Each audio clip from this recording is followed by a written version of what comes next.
Welcome everyone to this third international panel where we have the opportunity to have with us two experts in tax administration who are going to exchange their insights on aspects related to effective dispute resolution.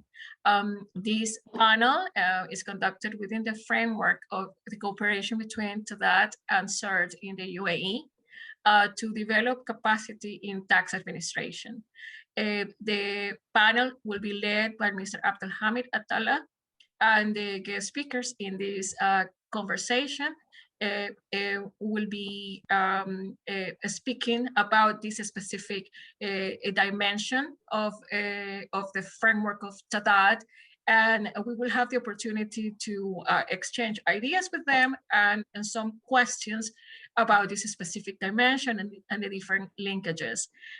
So I hand over the floor to Mr. Abdelhamid Attala. Thank you very much, Dr. Grace, and welcome everyone to this third session. It's thank you to TADAT for helping us with the presentations, and I'd like to welcome today's guests, very highly distinguished guests who work in the area of international tax and helping tax administrations in systems, processes, tax laws. So I would like to start by introducing our two preeminent guests today. We have Dr. Jules Tapsoba, who is basically a tax expert and a technical assistant in ECOWAS. He's working in Abuja, Nigeria. So welcome, Doctor. Jules is an economist and tax expert and technical assistant to the Economic Community of the West African States, ECOWAS, in Abuja, Nigeria. Dr. Jules is a senior executive in the Burkina Faso Tax Administration. He was special advisor to the Prime Minister on public finance issues. He is a member of the IMF Experts Panel, trainer and accredited TAD evaluator, as well as a public finance consultant for the European Union, UNICEF, and USAID. Dr. Jules is a temporary teacher at the CERT Clermont School of Economics in France. And our second guest is Ms. Patience Rubagumya. She is Commissioner of Legal Services and Board Affairs in the Uganda Revenue Authority. Dr. Patience is a Ugandan lawyer, corporate executive, and taxation expert who currently serves as the Commissioner of Legal Services and Board Affairs in Uganda Revenue Authority in Uganda. He has served in Uganda Revenue Authority for the last 20 years in various capacities in tax administration functions, specifically in the legal services field and tax policy formulation, legal advisory, and legislative drafting. She's an enrolled advocate of the High Court and all courts subordinate thereto. She holds, Dr. Patience holds Masters of Law degree in Oil and Gas, postgraduate diploma in Taxation and Revenue Administration, a Bachelor of Laws degree, and a postgraduate diploma in Legal Practice. She is a Chartered Secretary, member of the ICSA, Uganda Law Society, and East African Law Society. So welcome, Dr. Tapsoba and Dr. Patience. Thank you very much for taking the time to be with us today. I know you're extremely busy with very hectic schedules.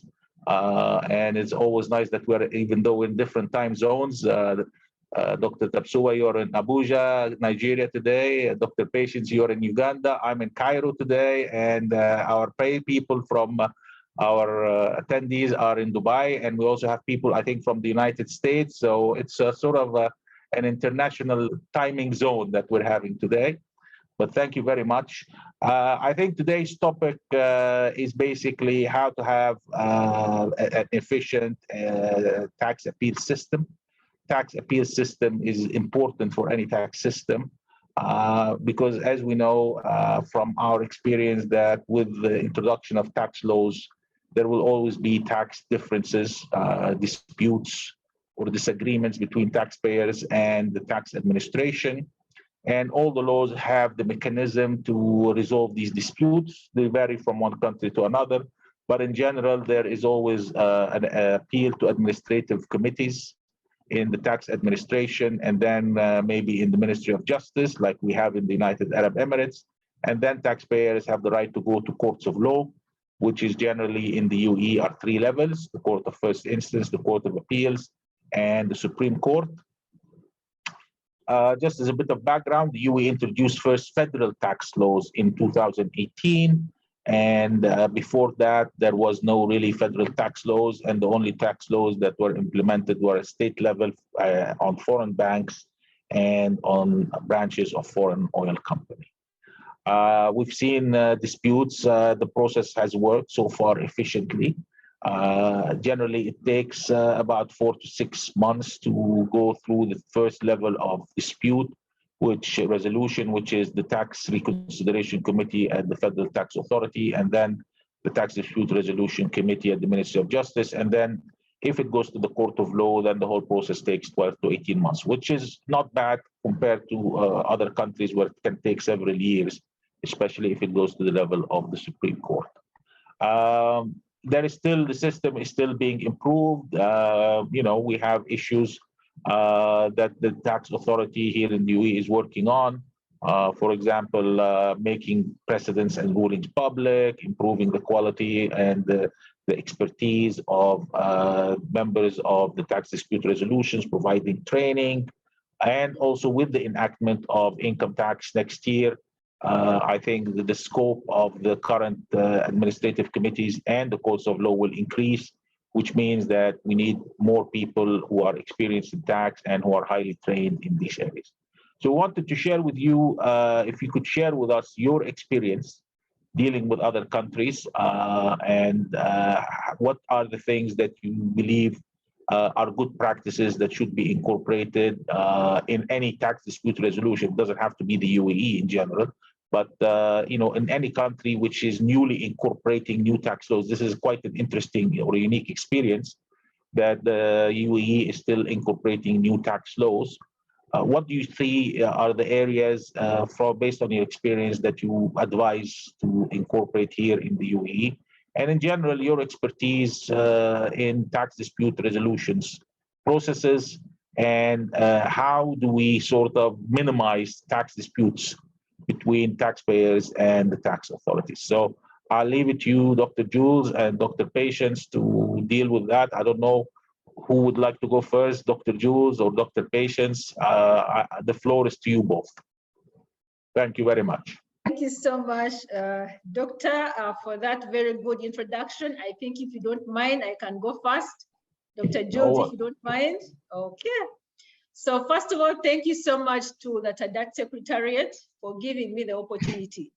Like has been mentioned by Dr. Tala, my name is Patience Rubagumya. I am the Commissioner for Legal Services and Board Affairs. I am TADAT trained. I am also a TADAT assessor. I have seen TADAT work, and I'm very glad that I'm going to be sharing the experience of Uganda Revenue Authority and how we have actually improved our systems following the TADAT framework.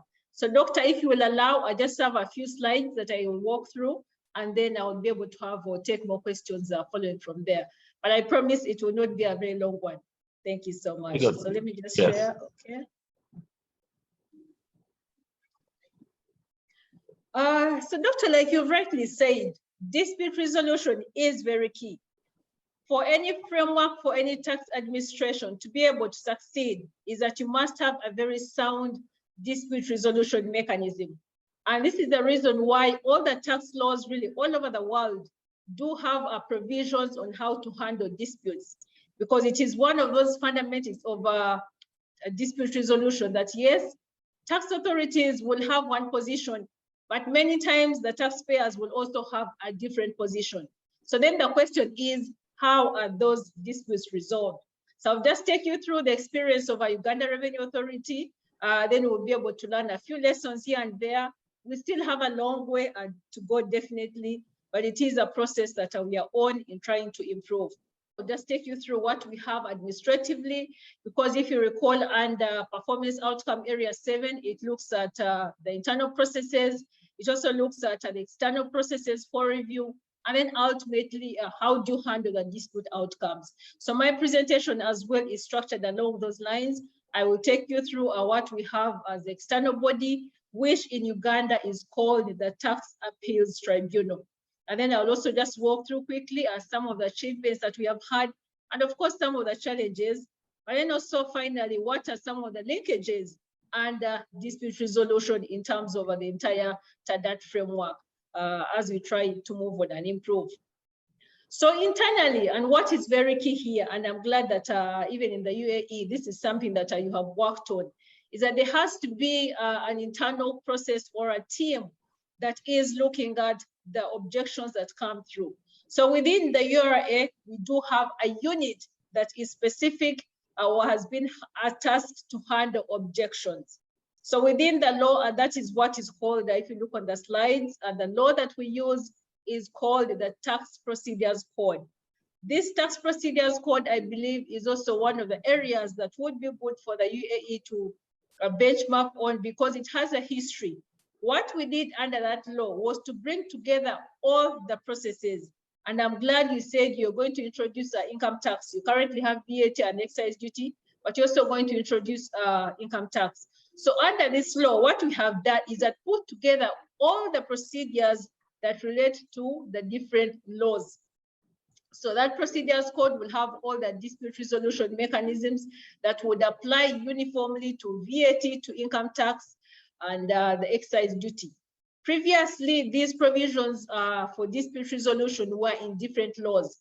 For instance, now we had provisions under the Income Tax Act. We also had provisions under the VAT Act.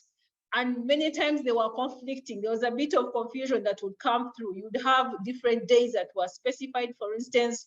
So in 2014, this is when the law was introduced to codify all the procedures that relate to those different laws. So I believe this is one of the things that could be worth looking at. So within the objections mechanism is that taxpayers then within the 45 days, then they have the right to file an objection.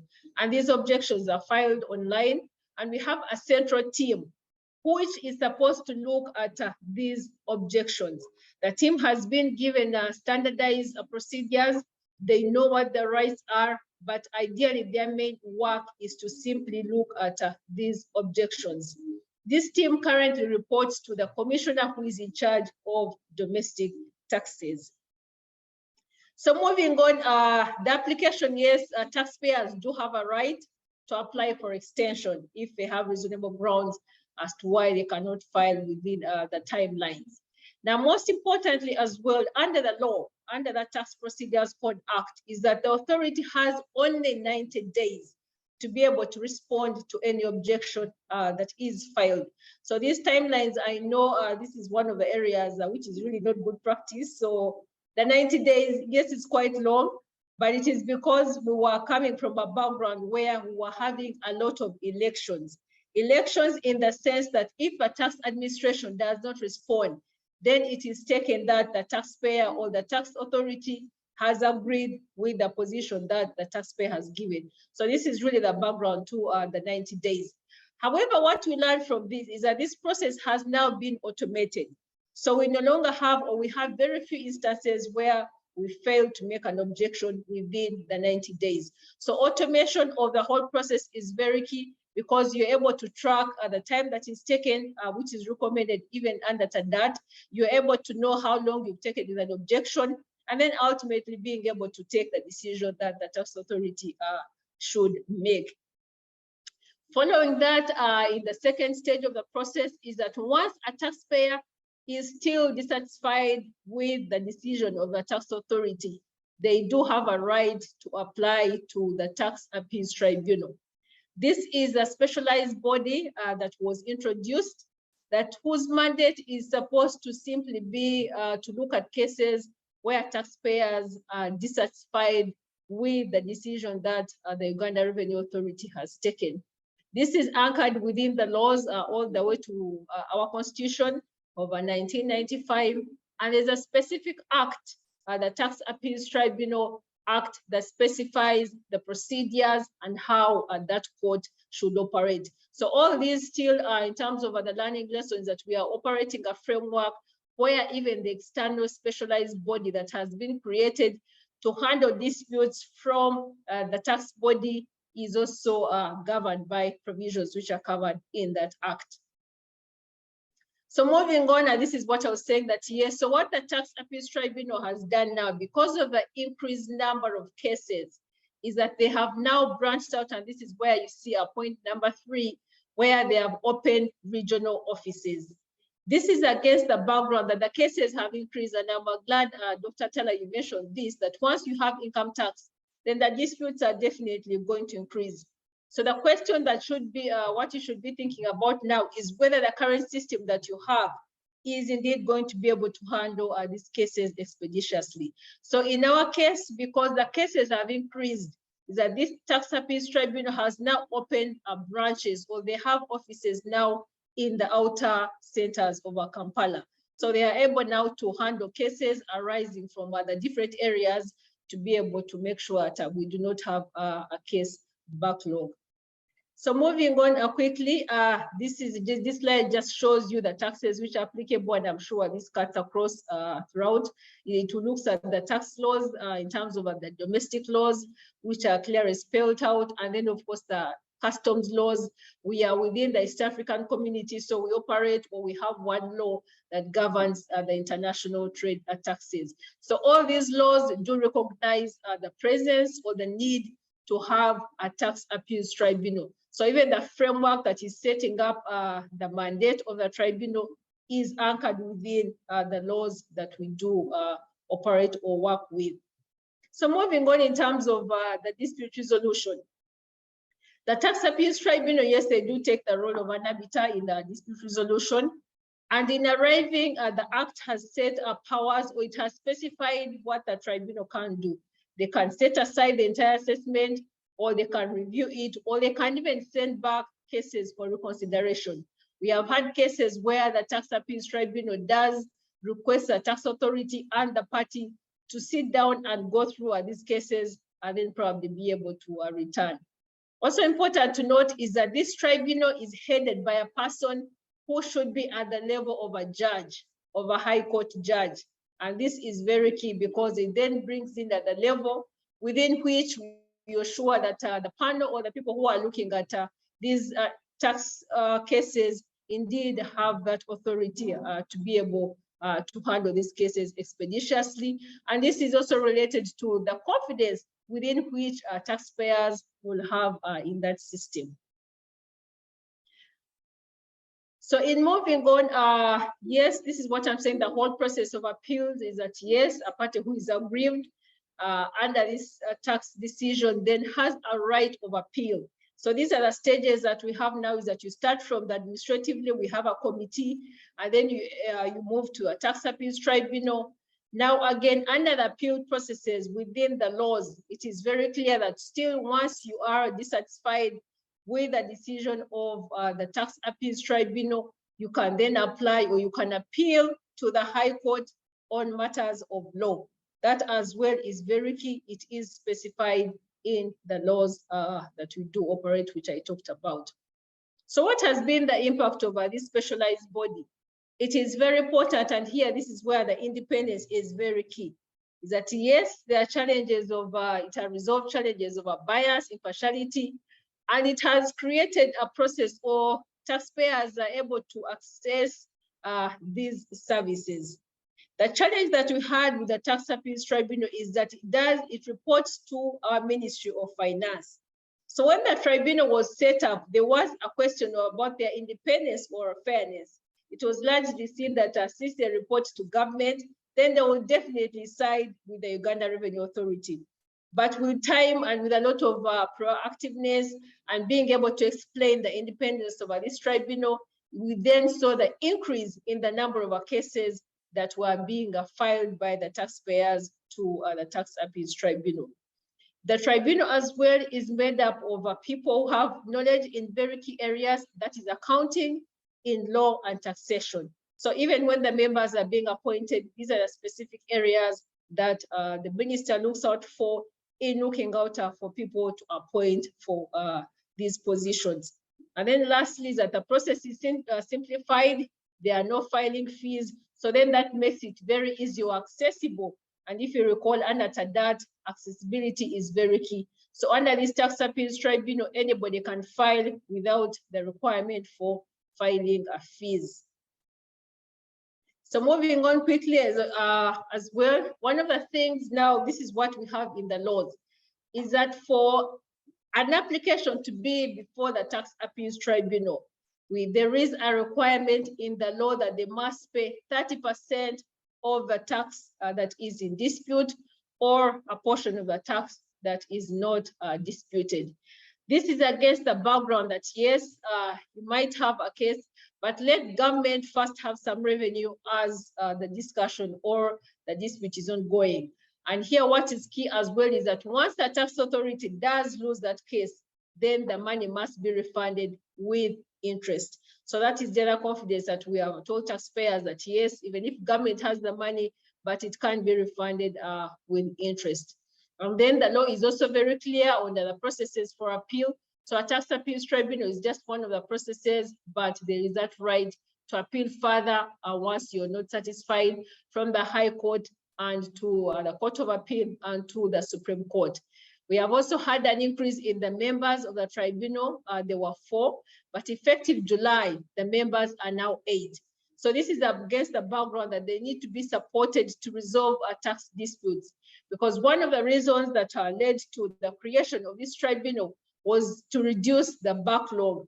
There are many cases that were being filed in the mainstream judiciary, and the tax cases as well were competing for space on the schedules of our court. So it was very important as well to be able to have this clear process where it is going to be very key in terms of having people that that can be able to look at these cases. So moving on quickly, just I'll be able to finish in a minute, is that the good practices, what we've seen in terms of what the URA has done in dispute resolution. One is the publication of the right to object in the service charter. The objection processes are very key. So taxpayers must be aware of what these rights and obligations are. So this we have included in the objection processes to make sure that everybody or the taxpayers are aware. And this has led to the increase of the cases. We currently have, the cases have been growing, so we currently have a portfolio that has over 500 cases. And this is a result of the publication of the rights that we have had. The next one related to that is the independence of the audit process from the objection process. That independence is very key for purposes of promoting fairness, for purposes of making sure that taxpayers can see that fairness and that taxpayers indeed trust the system. Because once that system is not trusted, then you will not have many taxpayers using that process. So that was also very important in making sure that the teams that handle these objections and the ones that audit the cases are separate. The next one related to that, of course, is the documentation over the processes. It is very important to have manuals that have the spell out the different processes that must be taken, and that is one of the things that we have done in Uganda Revenue Authority. And then related to that, of course, which I talked about, is the right of the taxpayers to be informed of their right to object. That is very clearly spelled out in the communication that we make, in the documents that we have, so that they know that right does exist. And then, of course, the publication of our cases, both internally and externally. This we do it very well, because we believe it helps us in the most way it helps is the fact that taxpayers will then know what decisions the courts have made. And then that sets a precedent. We operate in a Commonwealth area where a precedent is very important. So we do publicize these cases to our staff, first of all, to know what decisions have come through from the courts, but also to a taxpayer. So there's that deliberate effort that each time there is a ruling or a decision which the courts have made or the Tax Appeals Tribunal, then we publicize it for the public to know the guidance that court has given on a number of areas. And then lastly, of course, it also leads into the policy reviews. A lot of, once we get the decisions, is that we then analyze if there's an area that court has said is probably not very clear or needs a bit of attention, then we do make proposals, which are then submitted, of course, to the Ministry of Finance, and we're involved in the policy discussions where the laws are amended. And then lastly, of course, the automation of the processes is very key. And it's one of the things that must be considered, because you must track the time that you take to handle the objections. Like I said, in our case, we have the 90 days, but even then we are striving to reduce those days, because 90 days indeed is a long time. But that whole process is automated, and it is very easy to even track the performance of the different staff. So, Doctor, I think I'll stop here so that Dr. Jules can come in. Thank you so much. Great. Thank you very much, Dr. Patience. We really appreciate it, this comprehensive presentation. I think, you know, this is basically very interesting. But I have some questions, and I'm sure the attendees have, but why don't we give the floor to Dr. Tapsoba, because I think we also would like to hear from him his views and his recommendations of basically good practices to be shared, and also what are the challenges that are facing tax dispute resolution processes in general, based on his expertise. Please go ahead, Dr. Tapsoba. Thank you very much. I'm going to share my screen also. I need to start this short presentation by thanks TADAT Secretary, CRT Tax Academy, and all of you participating to this session. I'm very happy to be part of this sharing insight about tax disputes resolution. I'm a tax expert. I'm working as a technical assistant in ECOWAS, but I'm working on a specific program for tax transition, a support program for tax transition for both YMU and ECOWAS Commission. And we are working with all the 15 countries of ECOWAS and Mauritania. We try to help them to better manage VAT and tax expenditures. And I'm very happy to be part of with you. I can say also that I'm a short-term expert for IMF and accredited TADAT evaluator and trainer. I went through the presentation, the topic discussed with Mr. Abdelhamid, and I should like to share with you as an introduction a few main questions. First is the rights and guarantees of the taxpayer. I think according to the system in Emirates, this is a very good practice. The reconsideration committee should include taxpayers, and this helps to show that the federal tax authorities that it's open wide. But about this first question subject, it's necessary to remind that there is a good description of the principle. Tax declaration system needs right of ex post control of the tax administration and a right of taxpayers to challenge harmful decisions. The next thing I need to speak about is the scope of the taxpayers' rights.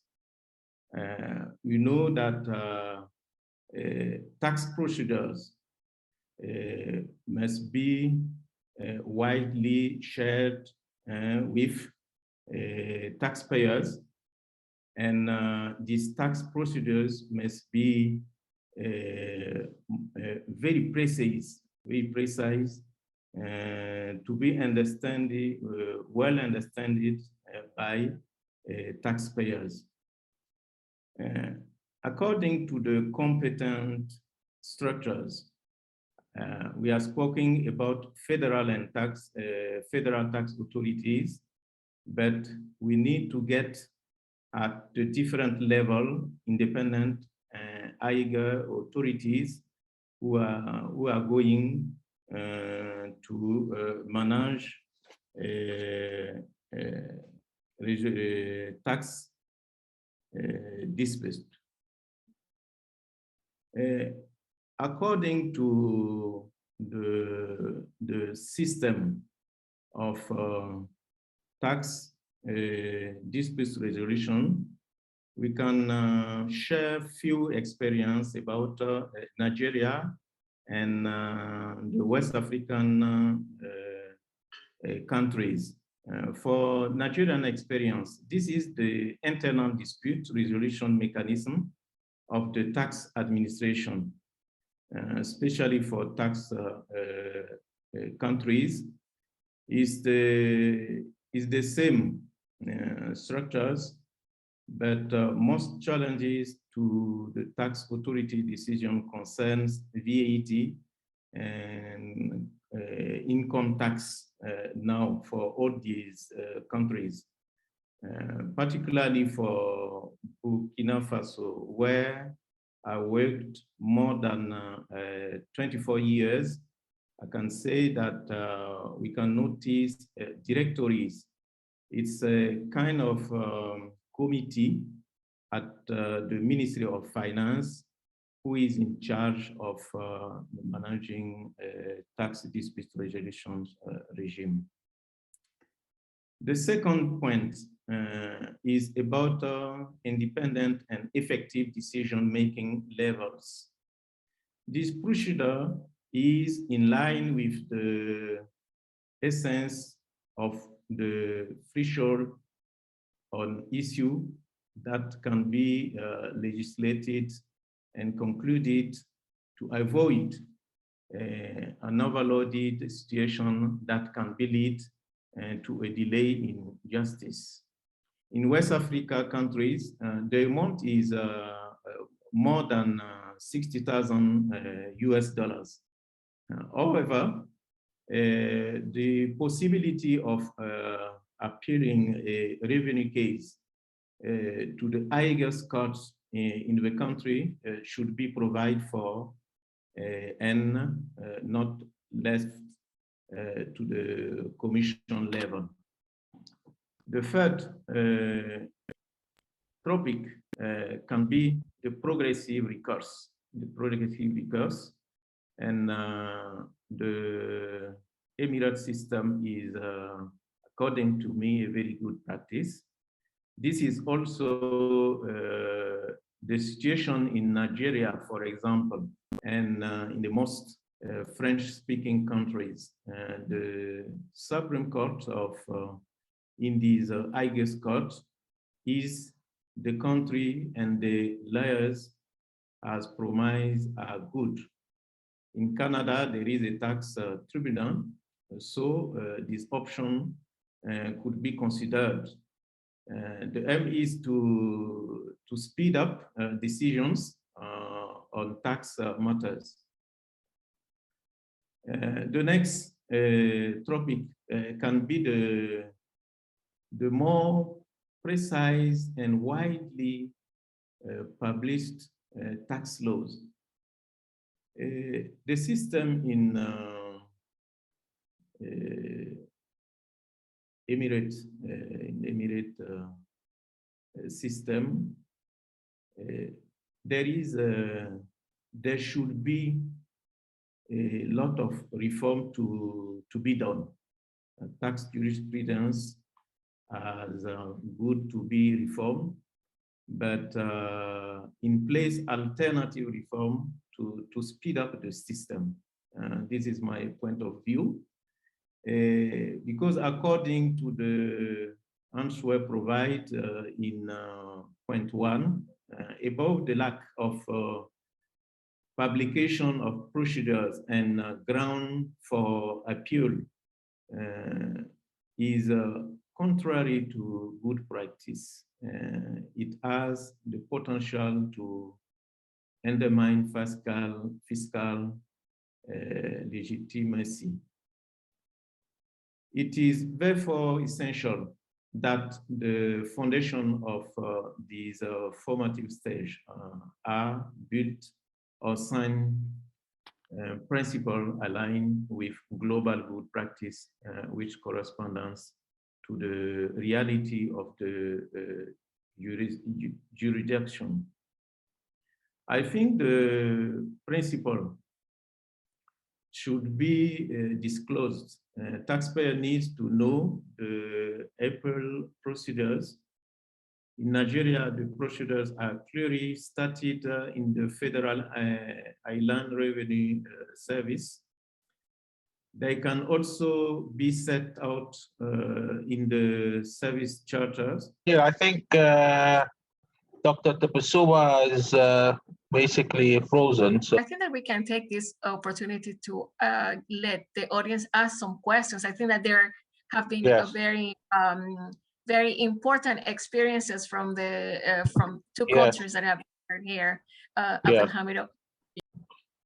Yeah, I mean, Dr. Patience, I think basically based on your expertise, do you think that basically the payment of taxes prior to disputes is that basically does that help? Sometimes taxpayers will say we cannot really pay it until the dispute is over, because they don't have a lot of cash. Do you think that the payment of an amount before the dispute resolutions committees or the courts of law, is there a way that we can basically wait until all the disputes have been resolved before taxpayers? Because you know the refund process can take some time in order to basically develop. What do you think about that? Okay, thank you so much, Doctor. So yes, I think from our perspective, it is important for taxpayers to pay an amount. It might not be really depends, the countries would have to decide. But I think from my perspective, it is important that taxpayers do pay whatever fraction. It could even be 1%. But what that does is that you have only serious cases or a taxpayer taking on cases which are deserving, or where there is an issue that requires the tribunal or a specialized body to be able to look at these cases. Because you do not want a situation where, because if you open it up, then everybody will file the cases. So what happens then is that you have a lot of revenue, or you have a lot of cases that are stuck in the court systems or in the tribunal system, simply because taxpayers really want to delay the payment of taxes. But what must come through is the fact that you must also have or prioritize your refund mechanism. That should the tax appeals tribunal or the court system make a decision, then there is that prompt action of refunding that amount of money, so that you do not have to take them through the entire verification or the refund process. But then at least they are certain that once a decision has been made, then their money will be refunded. But also the fact that it is refunded with the interest, that as well is another buffer that would give assurance to taxpayers.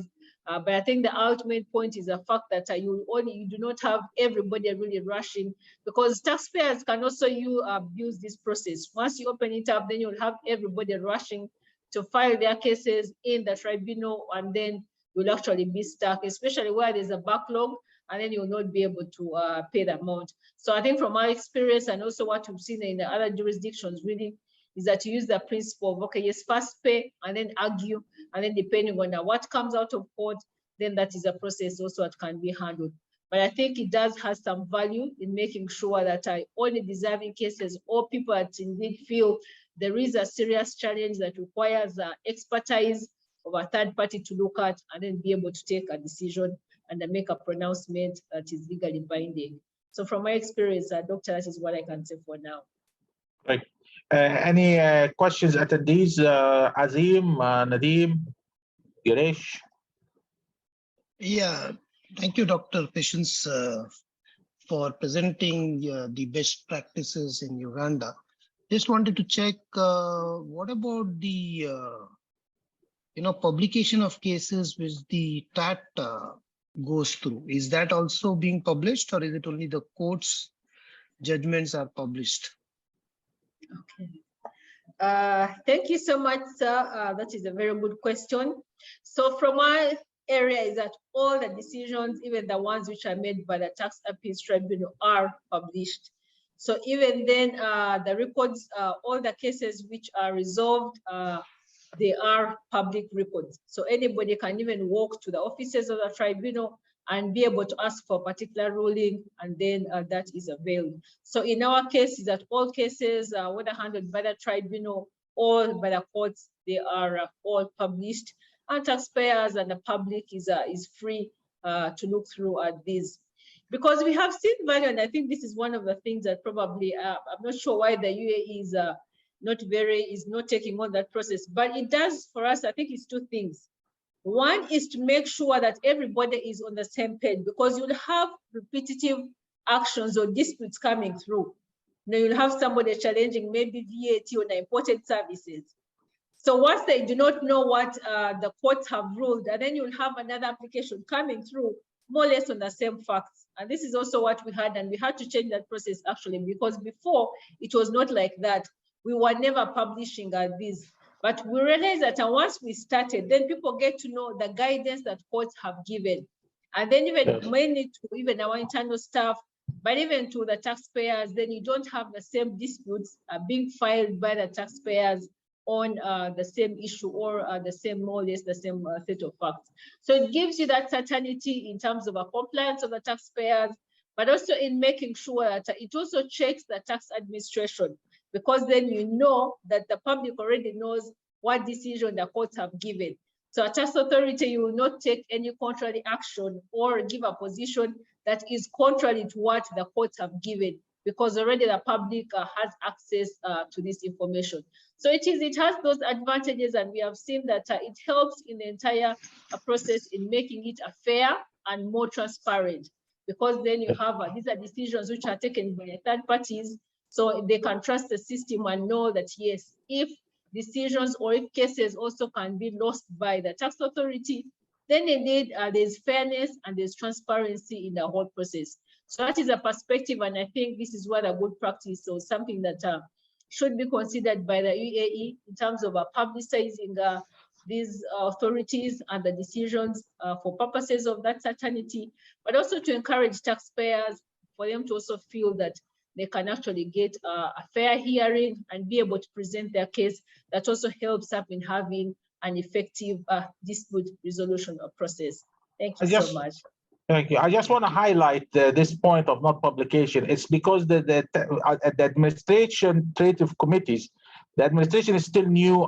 They need more time and need to build more resources who can go through these rulings and redact them with the name so they can publish it. Because all other countries in the region, Egypt, Saudi Arabia, they do publish these tribunal decisions. As to the courts of law, it's a bit difficult. Why? Because we have a civil code system, not a common law. So that we don't have the automatic precedent ruling. So you can have a Supreme Court decision, but the lower court is not obliged to follow it.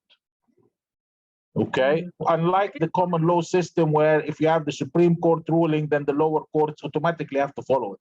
So that's why you can publicize the decisions of the courts, but it doesn't necessarily mean that the lower courts are allowed to buy this. So maybe that's the decision, but they do publish, the Ministry of Justice publishes certain decisions that are important on its website. But again, still, because tax court decisions have not yet become more prevalent, you find very few. But I think this is a good recommendation that also the tax court decisions, I think in the next few years will also be publicized. But I think it's a matter of time and also a matter of the system, because civil code countries, for example, take Egypt, it's a civil code country.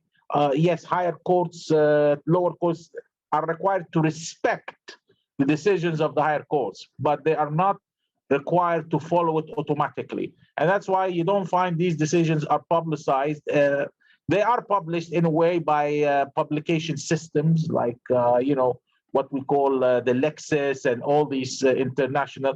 People get the court rulings and they publish it in books and in in directories. Sometimes the Supreme Court issues its own decisions as a way for the technical department, for example, for order for people to follow it and to get principles.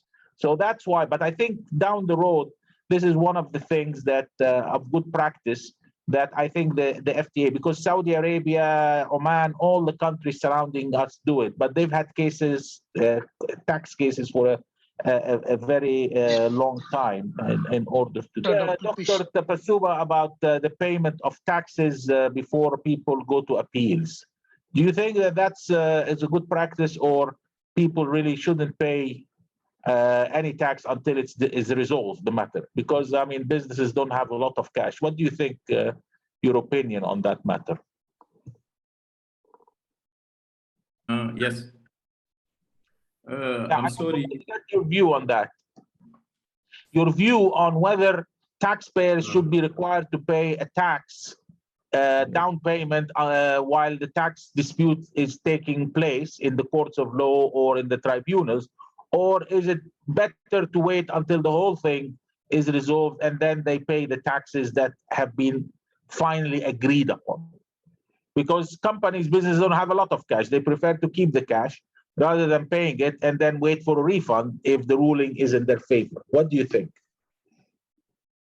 based on your experience? Sorry for the question. I think it is better for taxpayer to make a down payment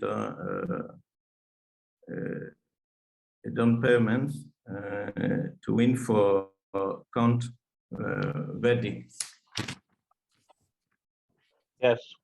So you agree with Dr. Patience that this is a good practice?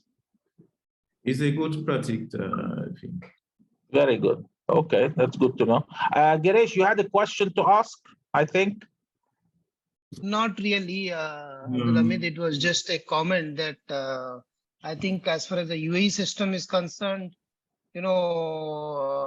basically it ensures that serious taxpayers only will go to the next level, because it requires 100% of the payment to be made. So just that comment as such, unlike others where 30% or something is done.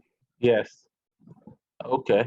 You said that in Uganda, anybody can walk into a tax authority office and ask for the previous decisions of the tribunal or the courts for that matter. So I just want to understand to what extent the digitalization of these decisions, so that's available over internet, is happening in Uganda in practice. So if you can just throw some light on the availability of these published decisions on internet, or they're still following the traditional practice of only available in hard copy upon request. So what's the current status happening in Uganda on that fact? Thank you so much, sir, for that question. So I will just come in. So right now is that, yes, we still operate two processes where you can just walk in. That is a traditional process. You walk into a tax authority. However, these rulings are now going to be available on the website of Uganda Revenue Authority. So that is a change that we are making in making sure that all these rulings can be availed to the public. You simply have to get onto the website of the URA, and then that tax decision will be available. However, within Uganda as well, we also have the society where there is an online law library that is paid for by people. So it has all kinds of laws, not just the tax laws, but all the decisions which are made by courts on their different matters. But this particular, it is just like along the same lines as the LexisNexis, but you have to pay for it.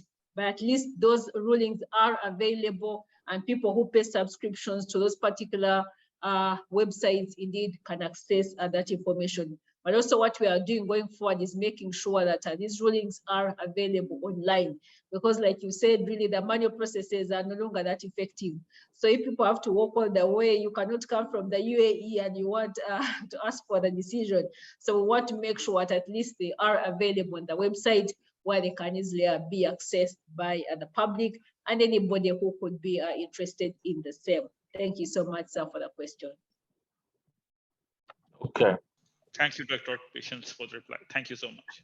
Yeah, Dr. Grace, do we have time? Because I think we may need another second session because I think we're running out of time.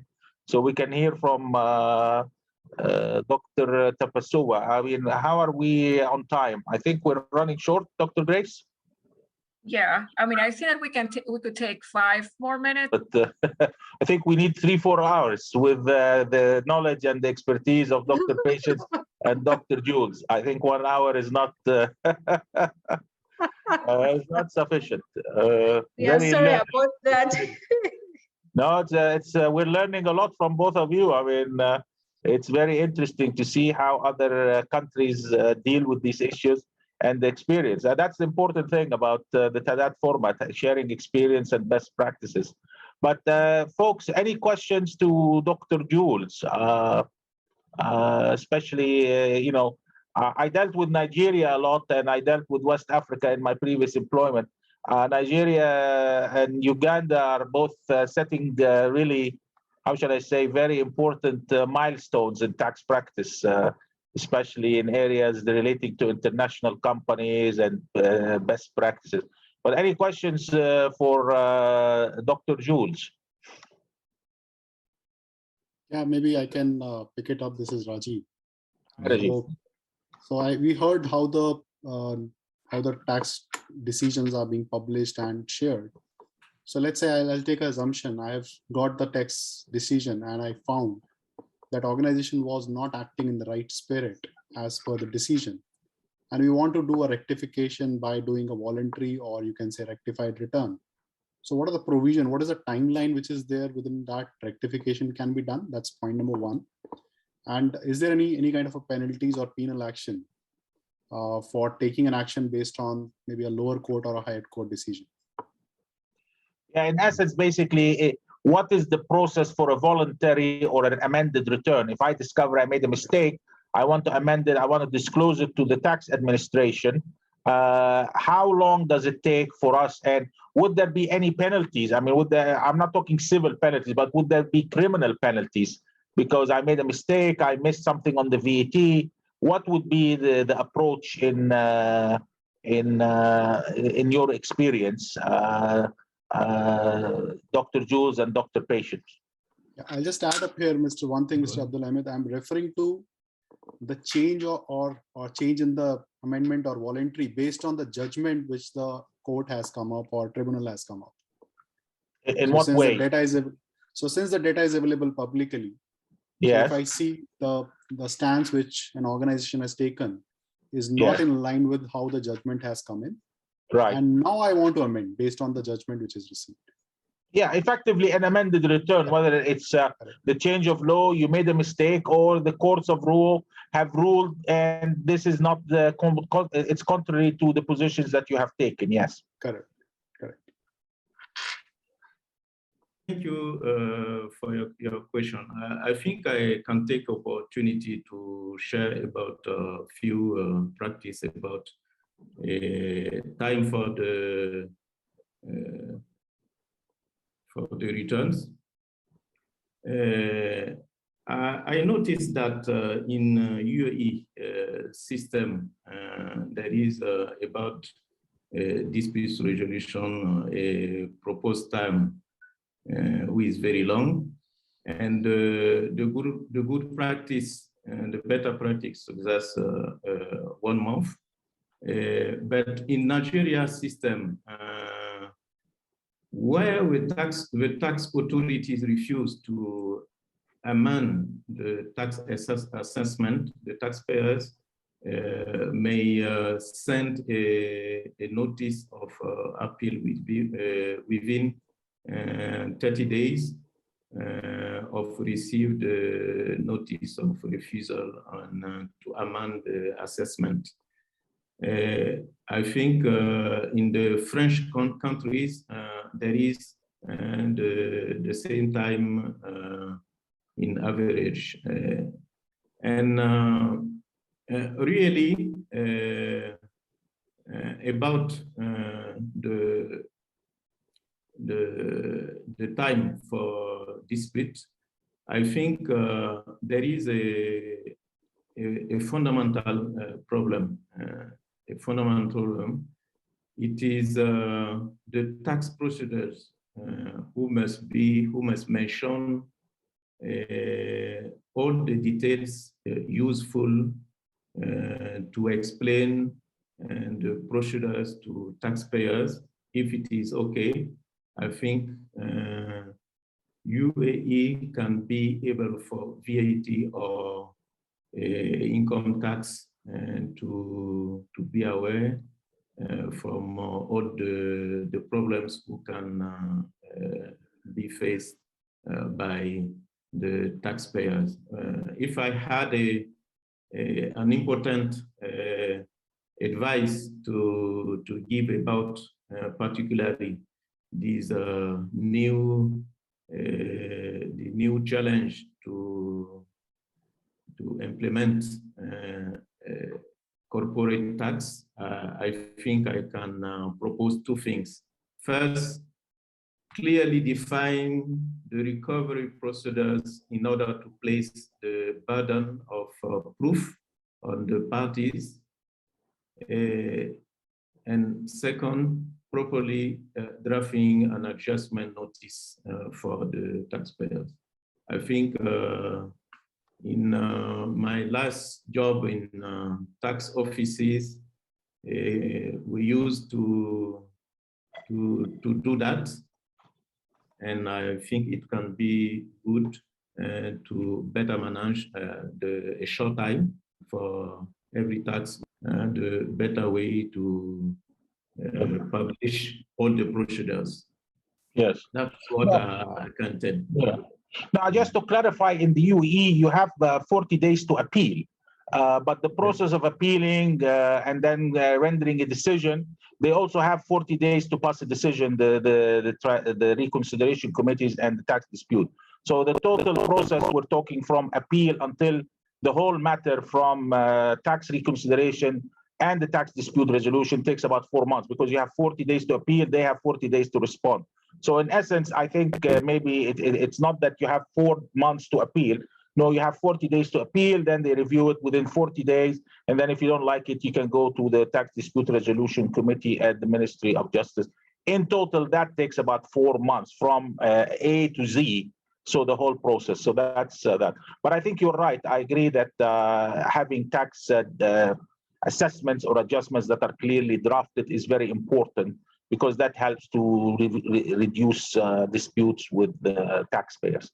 So no, thank you, Dr. Jules, for that point. No, just one thing which I wanted to add is that in terms of the laws and also for TADAT framework and making sure we have an effective resolution process, is to also invest in training the people who handle these cases, other tax appeals tribunal, because tax law is very specialized. So that investment in making sure they understand the new laws, they understand the processes, is also very key in making sure there is a process that is well understood by the taxpayers, which they can use for purposes of bringing up their disputes. Thank you so much. Thank you very much. Thank you. Okay. I think this last comment was very important. And I believe that it speaks to the linkages between the different dimensions of the TADAT framework. And so we are really appreciative for both the moderation of Mr. Abdelhamid, the intervention of Mr. Jules, and the presentation from Ms. Patience. And we look forward to opportunities to have an extended conversation on this topic and some of the other dimensions of the TADAT framework. To the participants or the delegates, thank you very much for your questions. And we close this session thanking TADAT Secretariat for the opportunity to have a more global view about best practices in tax administration. Thank you very much. Thank you. Thank you. Thank you, everyone.